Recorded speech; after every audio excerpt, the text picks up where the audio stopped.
Assalamualaikum warahmatullahi wabarakatuh. Kembali lagi dengan saya Tama dalam Ada Apa Gerangan. Bagaimana kabar kalian? Semoga selalu diberikan kesehatan dan juga rezeki yang cukup. Kembali lagi dalam segmen Bukan Pendakian Biasa, di mana saya akan membacakan sebuah kisah pendakian yang mungkin bisa dibilang janggal dan aneh, yang pasti berbeda dari pendakian pada umumnya. Kita lanjutkan cerita pendakian yang ditulis oleh Bang Didit Galaraka, Kualat Gunung Merapi. Nah, kali ini episode terakhir ya. Sebelumnya, rombongan Dipta berhasil sampai kembali ke base camp New Selo, tapi tiba-tiba Yoyo pingsan dan mereka mendapatkan kabar bahwa Ega sudah ditemukan. Katanya sih endingnya sedih ya. Ya sudah, kita simak saja episode terakhir dari Kualat Gunung Merapi ini. Teman-teman, ada apa gerangan? Ceritanya mulai dari sini.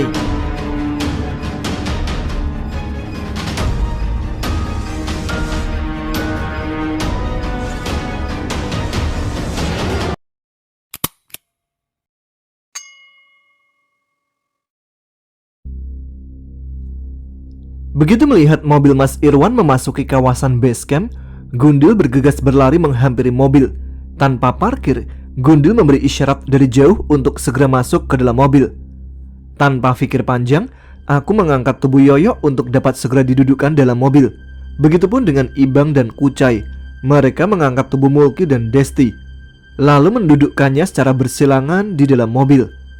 Yoyo kududukan di kursi tengah, tubuhnya begitu lemas sehingga sangat sulit untuk didudukkan. Sementara Mulki dan Desti ditaruh di belakang.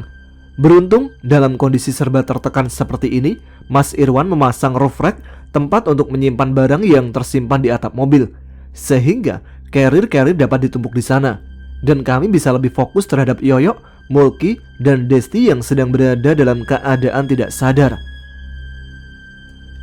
Tidak menunggu lama lagi, roda-roda mobil melaju perlahan menuruni area base camp. Entah kebetulan atau tidak, langit ketika itu mendadak mendung, seperti mengetahui akan kondisi semua hati yang tengah dilanda harap-harap cemas ini. Bayang-bayang hitam seakan menyelimuti, bersiap menyergap semua harapan. Takut, cemas, dan sedih bercampur aduk menjadi ramuan yang cocok untuk mengoyak setiap perasaan seorang sahabat.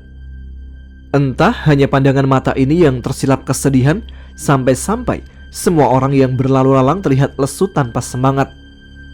"Teman-temanmu kenapa, Gun?" tanya Mas Irwan kepada sang adik yang duduk di sampingnya. Gundil terlihat kikuk, dia bingung mau menjawab apa. "Mereka cuma kelelahan aja mungkin, Mas," jawabku sekenanya. "Kita ke rumah aja dulu. Kebetulan di sana udah ada Ega juga. Kondisinya nggak beda jauh sama teman-teman kamu yang pingsan ini," ujar Mas Irwan. Aku sendiri sudah tidak kaget mendengar kabar Ega sudah berada di rumahnya. Aku memang berniat ke sana, melihat betul-betul kondisinya yang sedang menurun. "Ega itu beruntung dia masih hidup." Perkataan Mas Irwan dibarengi hembusan nafas penyesalan. Ia mengecap. "Maksud Mas?" tanya Gundil. "Nanti saja Mas ceritain," jawab Mas Irwan. Suara mobil menderu mengikuti alunan perasaan. Raut wajah Yoyo sudah nampak sedikit berbeda. Aku mencoba menggoyahkan tubuhnya, namun masih tidak ada reaksi. Dalam keadaan masih tidak sadarkan diri, Desti mendadak mendesah. Semua mata terbelalak, saling memandang satu sama lain. Gundil sampai terperanjat berbalik ke belakang untuk melihat Desti yang bergeliat. Des, hei, lu kenapa?" Ibang menggoyangkan tubuh Desti. Dia terus saja mendesah, lalu terlelap kembali. Kuusap wajahku, gigiku beradu. Apa Desti tengah mimpi basah? Maluku tidak tertahankan. Aku tidak bisa membayangkan jika Mas Irwan seketika menertawakan kejadian itu. Tapi matanya tetap fokus ke jalanan, memburu waktu untuk cepat sampai ke rumah. Mungkin juga ia mengerti dengan perasaan kami. Mulki seketika terbangun. Dadanya kembang kempis begitu cepat. Wajahnya begitu jelas tergurat kepanikan. Otot-otot tubuhnya mengejang, matanya memerah. Mulki menangis histeris. Mas Irwan mendadak menginjak rem. Ia terkejut dengan suara teriakan Mulki. Beruntung kondisi jalan saat itu sedang kosong. Jangan! Mulki memeluk erat Desti yang berada di sampingnya. Semua mata masih tertuju ke jok belakang mobil. "Ada apa, Ki?" tanya Ibang. Jangan perkosa pacar saya. Mulki semakin erat memeluk Desti sambil terus histeris. Ada apa ini? Mengapa suasana menjadi kacau begini? Apa yang dimaksud Mulki dengan perkosa? Ibang, Kucai, aku dan Gundil masing-masing sudah menanyakan ada apa kepada Mulki. Akan tetapi dia tetap saja tidak menjawab. Mulki masih terus memeluk erat Desti yang masih tidak sadarkan diri. Mas Irwan menginjak kembali tuas gas mobil. Mobil berjalan perlahan. Dalam situasi yang serba membingungkan, aku tetap menatap Mulki yang mendekap Desti. Ada orang yang gede banget mau perkosa pacar gua, Dip. Mulki meracau dengan tatapan kosong. Fokus matanya hilang, kelopak matanya perlahan menutup. Racauan itu seperti sengaja ditujukan untuk memberitahuku sesuatu. Ibang menghapuskan air mata dan lendir yang keluar dari hidung Mulki. Aku menempelkan dahiku ke sandaran jok, berusaha mencerna apa yang dimaksud oleh Mulki. Gendruwo kali, Dip. Mas Irwan membangunkan lamunanku. Maksudnya, Mas? Tanyaku seraya membalikkan badan ke arah depan. Iya, gendruwo. Jin yang suka merkosa cewek. Kalian udah jagain Desti bener-bener kan? Tanya orang yang sedari tadi duduk di belakang kemudi mobil. Iya, kita udah maksimal ngejagain dia, Mas. Jawabku gugup. Tidak ada tanggapan lain dari Mas Irwan. Mataku tertuju menatap langit-langit mobil. Bayangan-bayangan tak jelas menghujam kepalaku. Ada apa dengan semua ini? Apa mungkin hal barusan hanya sebuah bunga tidur? Aku rasa demikian.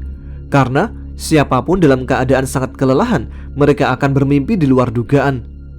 Mataku melirik ke samping, tempat Yoyo tidak sadarkan diri. Aku merasa suhu tubuhnya masih sedikit panas. Aku berharap reaksi darinya seperti Mulki dan Desti, sekedar ingin memastikan kalau Yoyo pun sebenarnya baik-baik saja. Hanya kelelahan seperti halnya sepasang kekasih yang duduk di belakang bersama Ibang. Namun tidak ada reaksi dari Yoyo. Tubuhnya hanya bergerak otomatis terbawa haluan mobil. Suasana mendadak sepi. Nafas-nafas terdengar panjang. Suara dengkuran khas Ibang memenuhi seisi ruangan mobil. Aku bergerak dan memastikan memang benar semua sudah terlelap kecuali aku dan Mas Irwan. Menyadari aku yang celingukan, Mas Irwan berkata, "Tidur saja, Dip. Nanti Mas bangunin kalau udah sampai rumah." Kembali ku sandarkan kepalaku di jok mobil. Kulirikkan kembali mataku ke arah Yoyo. Namun tetap tidak ada pertanda apa-apa darinya. Hingga pada akhirnya aku pun ikut terlelap. "Dip, bangun." Mas Irwan membangunkanku. Mataku masih susah untuk terbuka. Sementara di belakang, Ibang memintaku untuk cepat keluar. "Dip, buruan. Celana si Desti udah banyak banget darah," ucap Ibang sembari menepuk-nepuk bahuku. Aku yang belum cukup tenaga untuk keluar sambil menggotong Yoyo, meminta Kucai untuk mengambil alih keadaan. Kulihat sepertinya Kucai sudah terbangun dari tadi. Kucai membawa Yoyo keluar mobil. Sementara kulipat kursi tengah mobil untuk memudahkan Ibang membawa Desti ke dalam rumah. Ibang membawa tubuh Desti dengan penuh kehati-hatian. Nampak bercak warna merah di area kewanitaannya sudah meluas. Gundil melangkah ke tengah mobil untuk kemudian menggotong tubuh Mulki. "Ini bagian gua," tegasnya. Aku mengikuti mereka yang susah payah menggotong tubuh sahabat-sahabatnya yang terkulai. Terlihat dari luar, Mbak Lis menyambut kami dengan ekspresi menohok. "Langsung bawa ke atas, ke ruang keluarga," teriak Mas Irwan yang sedikit berlari menghampiri pintu masuk. Tenagaku sedikit demi sedikit sudah terkumpul kembali. Ku naiki tangga dengan perlahan, menunggu mereka yang susah payah mengatur keseimbangan. Mbak Lis pun mengikuti kami ke lantai atas. Gundil membaringkan Mulki di sebuah karpet merah bermotif bunga, diikuti oleh Kucai yang membaringkan Yoyo dan Ibang yang membaringkan Desti. Tangan Ibang terkena sedikit darah yang menempel pada celana Desti. Mbak Lis tanpa ampun meminta kami untuk sementara waktu beralih ke kamar lebih dahulu, karena katanya dia akan mengurus dan membersihkan Desti. "Nak, bawain Mama Embry yang diisi air," pintanya kepada Niken yang ternyata mengikuti kami ke lantai atas. Pemandangan yang membuatku takjub. Mbak Lis mengajarkan sebuah rasa empati tanpa teori. Dia langsung mempraktekkannya di depan anaknya sendiri. Aku terlebih dahulu berjalan menghampiri kamar. Di sana terbaring satu orang lagi yang ku kenali dari celana dan tato di betisnya. "Ega?" tanyaku pada diri sendiri. Aku berlari kecil untuk memastikan. Benar saja, itu Ega. Kondisinya begitu memprihatinkan. Wajahnya penuh luka. persis seperti apa yang aku lihat dan apa yang Ibang lihat di mimpinya ketika di Merapi. Astagfirullah. Ibang terkejut ketika baru masuk ke kamar. Ia mendekat dan terduduk sama sepertiku. Ibang menggoyahkan tubuh Ega, berusaha membangunkannya. Ega, bangun. Dia sebenarnya kenapa, Mas? Aku menoleh ke belakang, bertanya kepada Mas Irwan yang tengah berdiri. Tutup pintunya, Mas, pinta Mbak Lis dari luar. Mas Irwan menutup pintu kamar. Namun setelah itu, pertanyaanku tadi tidak dijawabnya. Mas Irwan masih belum mau menceritakan. Mas Irwan melangkah lalu mengambil posisi jongkok di depanku. Tangannya diletakkan di atas dahi Ega yang sudah banyak luka sayatan itu, hingga darahnya sedikit membekas di telapak tangan dan punggung tangan Mas Irwan. Nanti saja ceritanya, kalian istirahat dulu, ucap Mas Irwan tanpa membalikkan badannya. Kami bersandar pada dinding kamar, tertunduk lesu menatap Ega yang sedang terbaring tak berdaya. Kecemasan yang tergambar dari wajah kami belum juga habis. Mas Irwan mengelap darah-darah itu. Mas Irwan membuka kemeja flanel yang Ega kenakan. Ternyata luka Ega sampai ke dadanya. Tangan Mas Irwan meraih kapas yang berada di samping Ega, memberinya obat luka semacam betadin namun berbahasa Cina, lalu mengoleskan ke setiap luka yang ada. Ega tidak terlihat meringis sedikit pun. Aku melihat tubuhnya seperti mayat, terbaring tanpa reaksi. Sebenarnya apa yang terjadi kepadanya? Melihat kondisi teman-temanku ini, tidak terlintas sedikit pun dalam kepalaku untuk segera melakukan pemesanan tiket kereta untuk kembali ke Bandung. Aku harus menunggu hingga kondisi mereka benar-benar pulih kembali. Mungkin 1 atau 2 hari ke depan, aku tidak tahu pasti. Tuas pintu memutar, daun pintunya bergerak. Decitannya malah terdengar seperti rintihan orang kesakitan. Sudah, Mas. Seorang wanita berkerudung menyembulkan kepalanya. Serentak, kami yang ada di dalam kamar beranjak berjalan keluar kamar untuk melihat perkembangan. Desti dan Mulki sudah tersadar. Meski masih lemas, wajah mereka tetap pucat. Yoyo, aku tidak tahu kapan Yoyo akan terbangun, tersenyum kepadaku seperti halnya ketika kami meraih kebahagiaan bersama-sama di puncak Merapi. Aku melangkah perlahan, duduk di samping Mulki. Perlu sekali kutanyakan apa yang telah terjadi kepadanya, tapi tak mungkin sekarang. Itu akan membuatnya semakin terpuruk. Sesekali Mulki menatap Desti. Tanpa menoleh sedikit pun, Desti tetap nyaman memegang muk yang tergantung tali bermerek teh celup terkenal itu. Pundaknya diselimuti. Niken berada di sampingnya, bersedia menghibur. Tatapan Desti masih kosong. Matanya mengeluarkan air mata tanpa ekspresi. Ini salah gua, Dip. Ini salah gua. Mulki seketika terisak. Dia memukul-mukul kepalanya sendiri. Gua emang bajingan, teriak Mulki memekik. Mas Irwan bergegas menghampiri Mulki, mengusap pundaknya, berusaha menenangkan. Mulki tetap sesenggukan, tidak sanggup menahan tangis penyesalan yang tumpah ruah. Lu sebenarnya kenapa sih? Tanya Kucai bingung. Ngopi dulu yuk, siapa tahu buat lu agak tenangan sedikit, ucapku. Mulki tenggelam dalam kesedihan. Dia tidak memperdulikan usulanku barusan. Ya udah, lu tenangin diri aja dulu.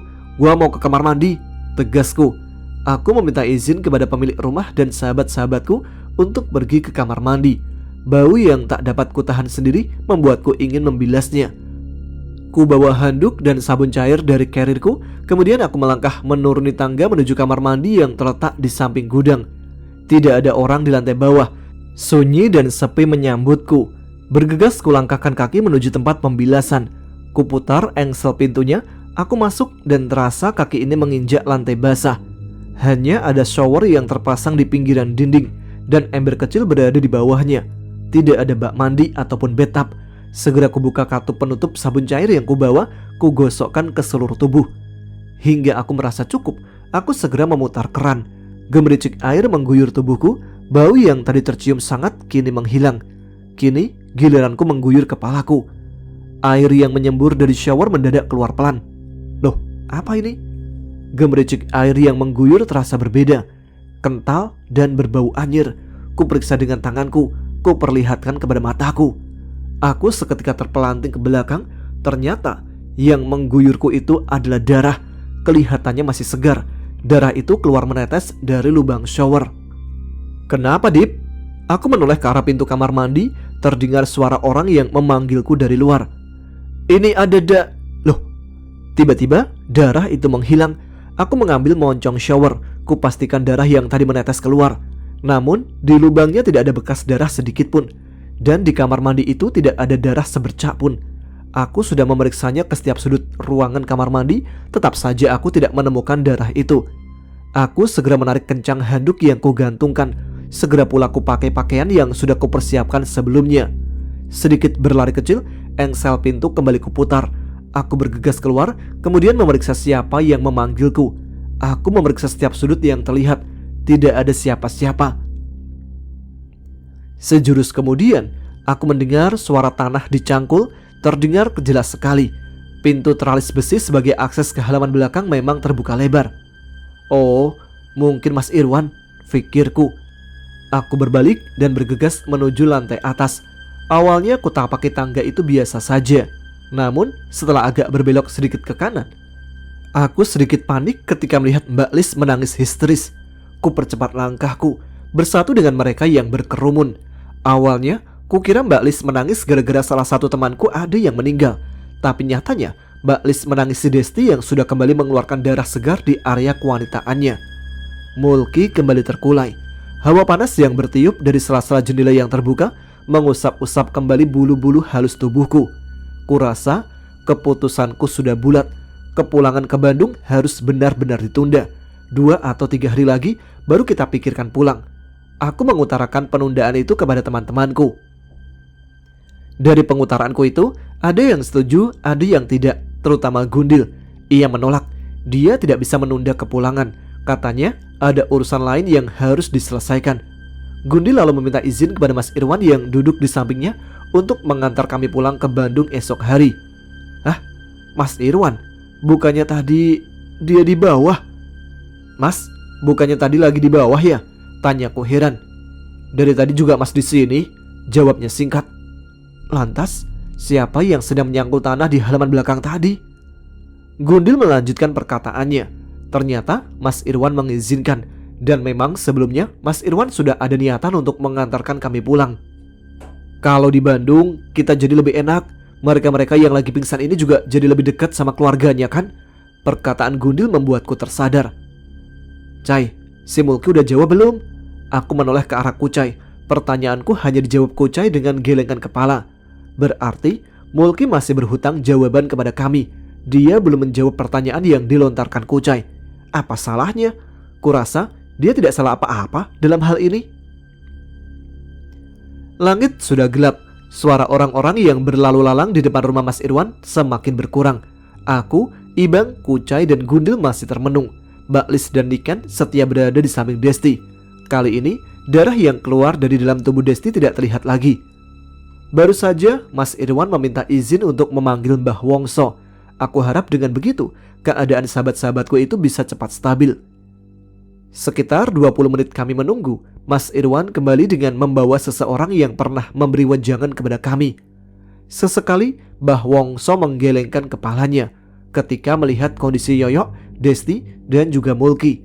Bibirnya terus mengecap. Nama Tuhan sudah beberapa kali terdengar berbisik dari mulutnya. Sedikit pun Mbah Wongso tidak menyalahkan kami karena seperti tidak mengindahkan wejangannya. Dia terus berkomunikasi dengan Mas Irwan seputar langkah pengobatan yang akan diambilnya. Kondisi kedua anak ini semakin buruk. Saya akan mencegahnya supaya tidak terlampau buruk, sehingga kalian bisa pulang dengan tenang. Saya akan berusaha, ucap Mbah Wongso sembari menunjuk Mulki dan Desti. Untuk 2 orang lainnya, saya mohon maaf. Saya tidak bisa tangani mereka. Lanjutnya, aku terperanjat. Yang semula duduk, kini posisiku sedikit berdiri. Apa maksudnya tidak bisa tangani mereka?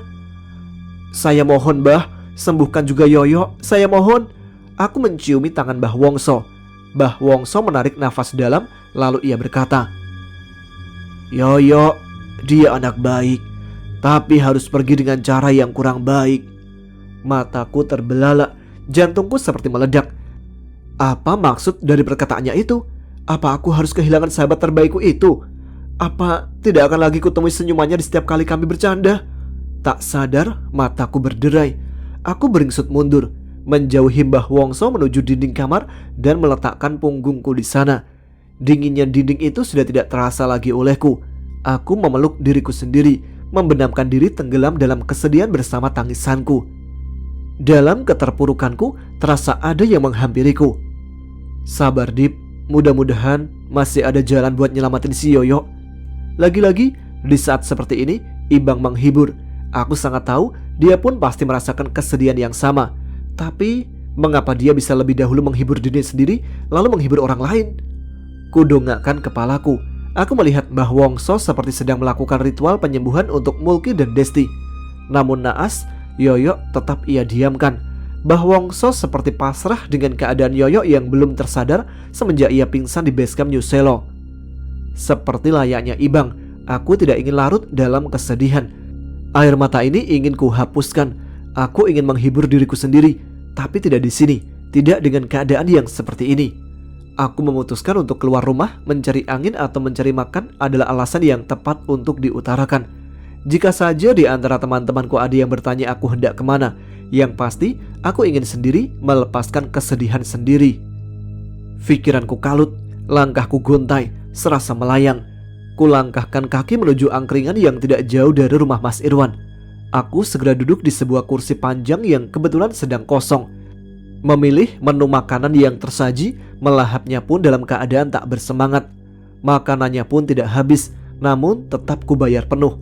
Aku berbalik memutarkan badanku menghadap jalan. Siapa tahu lalu lalangnya setiap kendaraan membawa setiap kesedihan yang menghinggapi benakku. Di seberang jalan, kulihat wanita tua yang sepertinya sudah aku kenal, dengan bakul jajanan di punggungnya. Aku sedikit membincangkan mata. Itu Mbok Irah. Tanpa pikir panjang, aku menghampirinya ketika ada celah besar yang memudahkanku untuk menyeberang. Aku menyalaminya. Tangannya terasa lembut. Aku seperti menyalami nenekku sendiri. Ku tatap wajahnya yang sedari tadi memperhatikanku. Matanya sedikit berkaca. Aku tidak memikirkan lagi siapa dia sebenarnya. Kini aku merasa nyaman berada dekat dengannya. Aku memeluknya. Dip, kamu harus berterima kasih sama Yoyo. Kini Mbok Irah berbicara dalam bahasa Indonesia kepadaku. Maksud Mbok? Aku mengerutkan dahi, pelukanku kulepas. Yoyo yang menyelamatkan kamu dan yang lainnya, tuturnya begitu lembut. Yoyo juga sudah berusaha menyelamatkan 2 orang kekasih itu, tapi kesalahan mereka terlalu berat, lanjutnya. Jujur, misteri dalam kepalaku bertambah. Belum sempat kupecahkan misteri yang diutarakan Mbah Wongso, aku sudah diberikan isyarat lain oleh Mbok Irah malam itu. Kepalaku rasanya ingin pecah mendengar pernyataan itu. Apa yang dimaksud Mbok Irah dengan kesalahan yang terlalu berat? Tiba-tiba, seseorang menepukku dari belakang. Mas, ngobrol sama siapa? Tanya seseorang yang tidak aku kenal. Ini mas, aku tidak mendapati Mbok Irah di posisi semula. Dia telah menghilang. Iya mas, maaf. Aku bergegas pergi meninggalkan orang yang menegurku tadi. Aku takut disangka orang gila. Langkahku tertuju kembali ke rumah Mas Irwan. Di perjalanan menuju ke sana, ada suara tanpa wujud yang menegurku. Biar Yoyo yang menjawab nanti. Itu suara Mbok Irah. Sepertinya benar, Mbok Irah bukanlah manusia. Namun aku tetap tidak mengetahui aslinya dia itu siapa. Dan ada hubungan apa antara dirinya dengan Yoyo. Mereka terlihat begitu dekat. Ketika baru saja aku menjejakkan kaki di depan pintu rumah Mas Irwan, aku dikejutkan dengan teriakan Ega dari kamar lantai atas. Aku bergegas membuka pintu rumah, lalu berlari menuju lantai atas. Di ruang keluarga hanya nampak Yoyo, Desti, dan Mulki yang terbaring, sementara yang lain mengerumuni kamar. Aku berlari menghampiri. Terlihat Mbah Wongso seperti kewalahan menangani Ega. Sesekali Ega berteriak, mengerang, dan tubuhnya mengejang, lalu pingsan. Sama beratnya dia dengan si Yoyo, ucap Mbah Wongso berpeluhkan keringat. Memang pantas dia mendapatkannya, lanjut lelaki berparuh baya itu. Mas Irwan sepertinya tidak ingin mengambil resiko. Dia segera meminta kami untuk bersiap dan pulang ke Bandung malam ini juga. Tanpa pikir panjang, kami semua menuruti apa yang diminta oleh Mas Irwan. Semua carrier kami simpan di atas roof rack mobil. Tali pengikatnya dikencangkan supaya tidak ada yang terjatuh saat perjalanan. Aku kembali ke lantai atas untuk membawa Yoyo. Ibang membawa Desti, Kucai membawa Mulki, dan Gundil membawa Ega. Kami menuruni tangga dengan penuh kehati-hatian. Aku tidak ingin kecelakaan orang yang sedang dalam keadaan sakit. Perlahan, Mulki, Desti, dan Ega didudukkan di kursi belakang ditemani oleh Ibang. Setelah itu, baru giliranku mendudukkan Yoyo di kursi tengah ditemani oleh Kucai. Seperti biasa, Gundil duduk di depan, samping kiri Mas Irwan. Ku eratkan sabuk pengaman mobil di tubuh Yoyo, sehingga tubuhnya tidak akan terlalu tergoncang ketika di perjalanan. Kami berpamitan dengan Mbak Lis dan juga Niken, dua bidadari cantik Mas Irwan yang mempunyai rasa empati begitu tinggi. Aku sangat salut kepada keluarga ini. Bahkan di detik-detik terakhir mobil meninggalkan rumah, Mbak Lis terlihat mengusap air matanya. Mobil melaju dengan cepatnya, membelah kegelapan malam yang langitnya kulihat terselimuti awan mendung. Lagi-lagi alam mendukung rasa kesedihan ini. Setidaknya butuh kurang lebih 8 jam bagi kami untuk sampai di perbatasan kota Bandung. Tak terasa kami sudah melakukan setengah perjalanan. Mobil masih melaju tanpa hambatan. Jam sudah menunjukkan pukul 12 malam. Kira-kira di waktu subuh baru kami akan sampai di Bandung. Di tengah perjalanan, ekor mataku menangkap bayangan Mulki menggeliat. Mulki terbangun. Aku menoleh ke belakang. Mulki menyandarkan Desti di pangkuannya. "Gimana, Ki?" tanyaku lembut. Mulki tidak menjawab. Matanya terus berderai sambil sesekali menciumi rambut Desti. "Kita langsung ke rumah sakit aja gimana?" tanya Mas Irwan membelah lamunanku. "Siapa yang bayarin, Mas?" tanya Gundil. "Masalah itu gak usah dipikirin. Yang terpenting nyawa teman-teman kamu, Gun," jawab Mas Irwan. "Hubungi orang tua mereka, Dip," seru Mas Irwan. Aku segera menghubungi satu persatu orang tua mereka. Dari ketiga orang tua yang kuhubungi, aku sedikit tidak bisa menahan kesedihan ketika aku harus berbicara dengan ibunya Yoyo. Namun anehnya, Tante Yeni, ibunya Yoyo, terdengar sangat tegar. Bahkan dia yang terus memberikan arahan kepadaku. Semua orang tua bersedia menunggu di rumah sakit yang sudah ditentukan sebelumnya. Mas Irwan berencana akan membawa kami ke salah satu rumah sakit yang terdapat di tengah kota. Mobil melaju semakin cepat.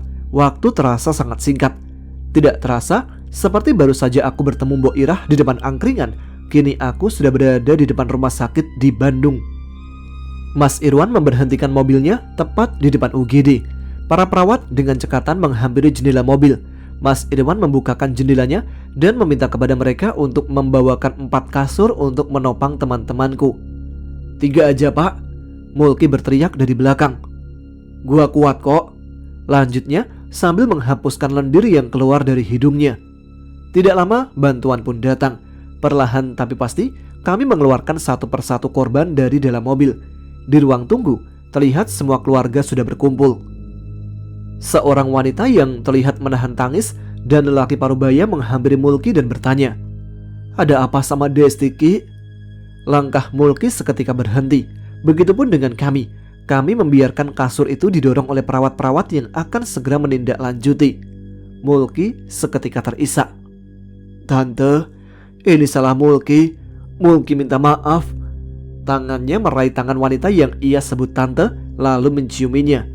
Sepertinya itu ibunya Desti, karena dari guratan mukanya, wanita itu ada kemiripan dengan Desti. "Kenapa? Ngobrol kenapa?" tanya tante. Mulki berusaha keras melanjutkan perkataannya sambil tertunduk malu. "Kenapa, Nak? Kamu kenapa?" tanya tante lagi. Suasana hening, tidak ada saut saling menyaut. Suara yang ada hanya bersumber dari suara kendaraan bermotor yang sesekali melewati gedung rumah sakit. "Mulki nidurin Desti di gunung, Tante." Apa? Apa aku tidak salah dengar? Aku merasa kepalaku ini seperti dihantam batu besar. Pengakuan Mulki itu seperti petir yang menyambar di siang bolong.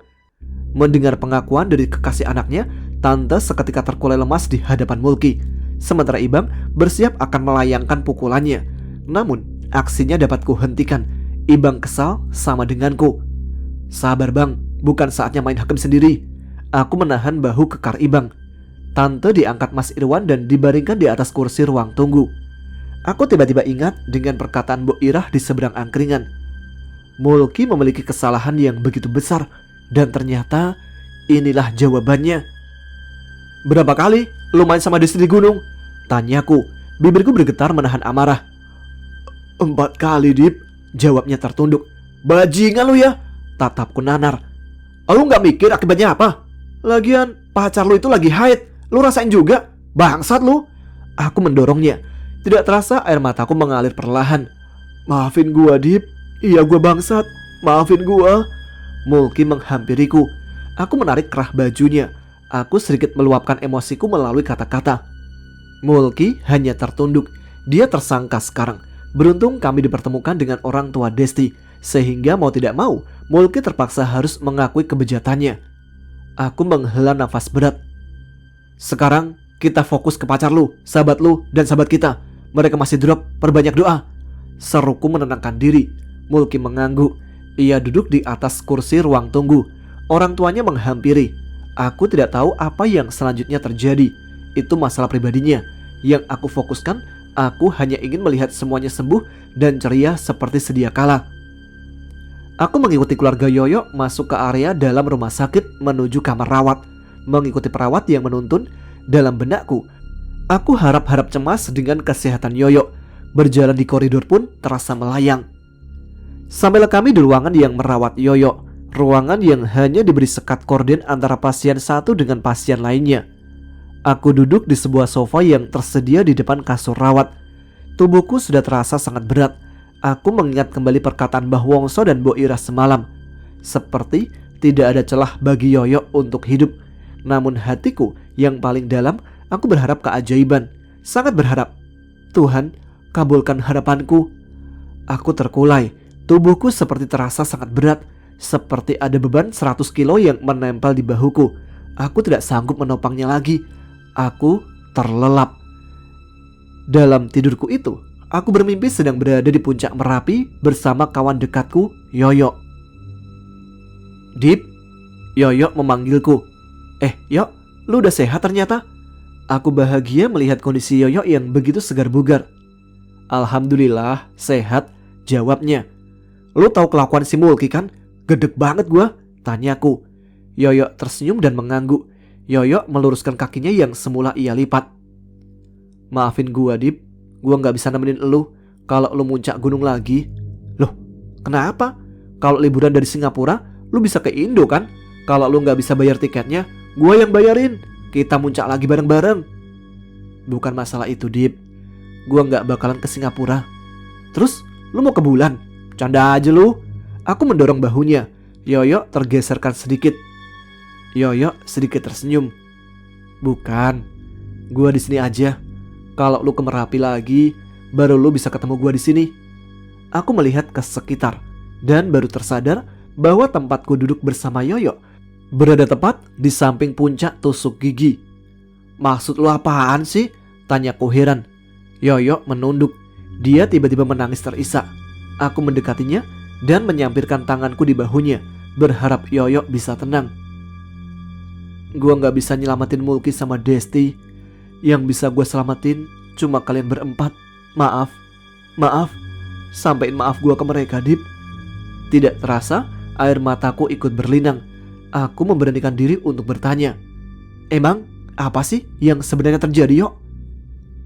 "Dari awal kita ketemu Mbok Irah, gue udah tahu bau apa yang dia maksud. Tapi gue milih diem aja. Gue takut impian lu pupus. Gue lihat antusias teman-teman juga bagus. Beruntung si Ibang bilang itu bau badan. Jadi seenggaknya itu mengalihkan perhatian kalian." "Emang yang dimaksud bau itu bau apaan?" "Pertama, bau itu dari darah haidnya Desti. Kedua, bau itu ada di si Ega. Dia emang punya niat buruk di awal. Pantas saja Mbah Wongso menyerah menangani Ega. Sampai-sampai beliau bilang Ega pantas mendapatkannya. Kita juga sudah berusaha melaksanakan wejangan dari Mbah Wongso kan. Tapi Mulki melanggar itu. Dia malah bikin masalah baru yang lebih gede." Yoyo masih terisak. "Dan gue udah berusaha jagain kalian selama pendakian. Gue juga tahu lo lihat sosok nenek-nenek sama kakek-kakek yang naik ke karirnya Mulki sama Desti pas kita jalan dari pos 2 ke pos 3. Aku semakin merasa tertarik mendengar penjelasan Yoyo. Aku beringsut menghadapkan tubuhku. Mereka sebenarnya ikut jagain kita, tapi kesalahan Mulki terlalu gede, jadi mereka menyerah. Gendruwo yang lo lihat di Watu Gajah itu salah satu dari banyak makhluk yang udah ngincer kita semua. Aku tersentak. Ternyata Yoyo mengetahui hal itu. Gue juga udah marahin si Mulki di tenda, tapi dia gak ngerti kalau belum ngerasain akibatnya. Makanya gue ke desa Simbah buat cari bantuan lagi, biar kita gak diapa-apain penguasa Merapi. Tapi di sana Yoyo berusaha menghapuskan air matanya yang terus deras bercucuran. Aku hanya bisa tertegun. Di sana gue ketemu sama salah satu sesepuh. Gue udah mohon-mohon ke dia biar kita semua selamat, tapi dia bilang gak bakalan ada yang selamat kecuali di antara kita ada yang bersedia jadi tumbal. Dan gue bersedia jadi tumbal itu, asalkan kalian semua bisa selamat. Sesepuh itu bilang gak akan semua selamat, cuma orang-orang yang gak bersalah yang selamat. Dan dia ngasih kesempatan ke gue untuk nganter kalian sampai base camp. Terus kenapa Mulki sampai sekarang gak kayak Desti, Yok? Itu dia. Itu karena dia sendiri punya penjaga. Penjaga itu yang gue lihat beberapa kali negosiasi sama Lelembut Merapi. Makanya dia masih bisa sadar. Tapi itu cuma sementara. Kalau si Ega, lu tau masalahnya? Yoyo menggelengkan kepalanya lalu berkata, terlalu rumit. Intinya dia dicegah duluan sebelum masuk Merapi. Yoyo mengangkat kepalanya. Matanya sembab, pipinya dibasahi oleh air mata. Lalu ia menoleh ke arahku dan melanjutkan perkataannya. Gue boleh minta satu permintaan sama lu? Apa? Tanyaku penasaran. Gue mohon rahasiain ini ke keluarga gue, dan gak usah bikin plakat khusus pendaki yang meninggal. Pertama, waktu terakhir di Merapi gue masih hidup. Gue gak meninggal di Merapi. Kedua, gue cuma pengen dikenang sahabat-sahabat gue sendiri. Yoyo menghela nafas dalam-dalam. Jadiin kisah gue ini pelajaran, Dip. Aku tertunduk lesu. Mungkin ini perbincangan terakhir kami, walau hanya lewat mimpi. Gue balik. Kalau lu ke Merapi lagi, lu bisa kenang perjuangan kita di sini. Jagain teman-teman kita ya. Gue nitip. Ayo, kita balik bareng yuk. Yoyo tidak menggubrisku. Dia menoleh ke arahku sambil melempar kesenyuman. Lalu dia berbalik dan dengan cepat melompat ke dalam kawah. Aku berteriak sejadi-jadinya. Sejurus dengan itu, aku mendengar suara gemuruh yang berasal dari kawah. Merapi seperti akan meletus. Aku segera berlari menghindari letusan gunung sebisa mungkin. Namun aku malah tersungkur dan terbangun dari tidurku di sofa rumah sakit. Terdengar teriakan histeris dari Tante Yeni. Nampak dari sedikit celah korden yang menutupi. Tubuh Tante Yeni membungkuk dan bergetar. Aku segera menghampirinya. Tante Yeni memeluk tubuh Yoyo yang kulihat sudah tidak ada respon. Yoyo sudah tiada. Aku menutupi wajahku dengan kedua tanganku. Tidak terasa air mata keluar menembus sela jariku. Ternyata memang benar, mimpiku barusan adalah pertanda perpisahan kami. Sahabat, tenang di sana ya. Kakiku melangkah mundur dan terduduk kembali di sofa. Lututku lemas menerima kenyataan ini. Namun bagaimanapun aku harus kuat. Ku coba kembali berdiri untuk mengabari teman-temanku bahwa Yoyo telah tiada. Meski lemasnya kakiku tidak dapat kutahan, aku berusaha coba menguatkan diri. Aku keluar kamar rawat Yoyo, ku tutup pintu perlahan. Dari jarak sekitar 20 meter dari tempatku berdiri, aku melihat Mulki histeris. Beberapa kali dia menjambak rambutnya sendiri. Belum habis kesedihanku ditinggal Yoyo, kini aku harus menerima kenyataan pahit lainnya. Aku menghampiri Mulki dengan gontai. Cai, ada apa ini? Tanyaku kepada Kucai yang tertunduk bersandar di dinding koridor rumah sakit. Desti udah gak ada. Dia kehabisan banyak darah. Gimana sih Yoyo? Aku menahan kesedihanku. Lantas ku beranikan diri untuk berkata, Yoyo, dia juga udah gak ada. Kucai, Ibang dan Gundil terperanjat. Mereka bertiga langsung berlari menuju kamar rawat Yoyo. Aku semakin tidak bisa menahan isak tangisku. Mulki masuk ke kamar rawat Desti, sedangkan aku hanya bisa bersandar di dinding koridor rumah sakit, meratapi kepergian sahabat terbaikku untuk selama-lamanya. Pemakaman Yoyo dan Desti tidak dihadiri oleh Mulki dan Ega. Menurut informasi yang kudapat dari keluarga Mulki, dia mengunci diri di kamar, sedangkan Ega masih dirawat di rumah sakit. Diagnosa dokter tentang penyebab kematian Yoyo adalah disebabkan oleh gagal nafas. Namun Di balik itu, aku mempunyai kesimpulan sendiri. Yoyo berada dalam pelukan Merapi. Sebulan semenjak kepergian Yoyo dan Desti, hari-hari yang kujalani sangatlah hampa. Tidak ada suka maupun canda yang selalu kulakukan bersama Yoyo. Hatiku semakin hancur ketika mengetahui Mulki dan Ega telah menyusul Yoyo dan Desti pergi ke alam kematian. Menurut keluarga Mulki, semenjak kepergian Desti, keadaannya semakin menurun. Bahkan mereka sudah berusaha membujuk Mulki untuk berobat ke rumah sakit, namun dia selalu menolaknya dan semakin mengunci dirinya dalam kamar, hingga ia tak mau makan. Hingga akhirnya Mulki ditemukan meninggal dengan mulut bersimbah busa. Mulki bunuh diri? Mungkin saja. Namun sekali lagi aku meyakini perkataan Yoyo di dalam mimpi itu. Terkait dengan Ega, samar-samar ku dengar bahwa dia mengalami pendarahan serius di otaknya, sehingga nyawanya tak bisa diselamatkan. Di samping kepedihanku yang begitu dalam, aku merasa bersyukur karena masih diberikan kesempatan hidup hingga saat ini.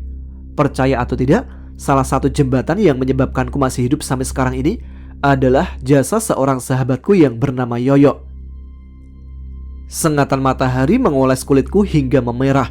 Cahaya yang masuk melalui celah jendela membangunkan tidurku. Jam 10:30 siang, angka yang kudapat dari layar HP. Di layar itu terdapat notifikasi WhatsApp dari seseorang. Isi pesan itu berisi, "Ciremai yuk." Yoyo? Aku belum sepenuhnya tersadar. Setelah kupastikan lagi siapa yang mengirim pesan itu, ternyata ajakan itu berasal dari Kucai. Hampir lupa, 2 bulan sudah aku ditinggal Yoyo. Hanya kenangannya yang tertinggal di sini. Di dalam hati ini, biasanya urusan ajak mengajak itu urusan Yoyo. Namun kali ini hilang ditelan usia yang terbatasi takdir. Aku, Kucai, Ibang, dan Gundil kembali melakukan pendakian. Hampa memang, namun apa daya, ini suratan takdirnya. Bersyukur di Ciremai aku bertambah teman, sehingga sampai di puncak kami tidak hanya berempat. Alam Ciremai saat itu seperti mengetahui terpuruknya hati ini. Kurogoh saku dalam-dalam untuk mengambil cetakan foto yang sengaja kucetak sebelum berangkat ke Ciremai. Itu foto Yoyo. Aku menggenggamnya, kurapatkan foto itu di dadaku. Aku menghadap timur yang kuperkirakan di sanalah Merapi berada. Kutahan sedihku, lalu aku berkata dalam hati, "Untuk sahabatku yang berada dalam pelukan Merapi, ini untukmu, Yo." Baik, demikian akhir dari kisah Kualat Gunung Merapi oleh Bang Didit Galaraka. Semoga dapat kita jadikan pembelajaran ke depannya. Bukan nakut-nakutin, tapi yang namanya adab itu kan penting.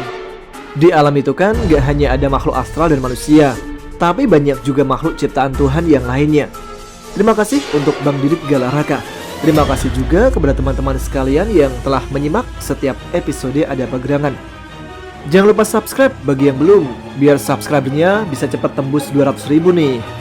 Nah, jangan lupa tuliskan komen juga kan, tunjukkan eksistensi kalian. Saya Tama pamit, tetap semangat, selamat malam, wassalamualaikum warahmatullahi wabarakatuh.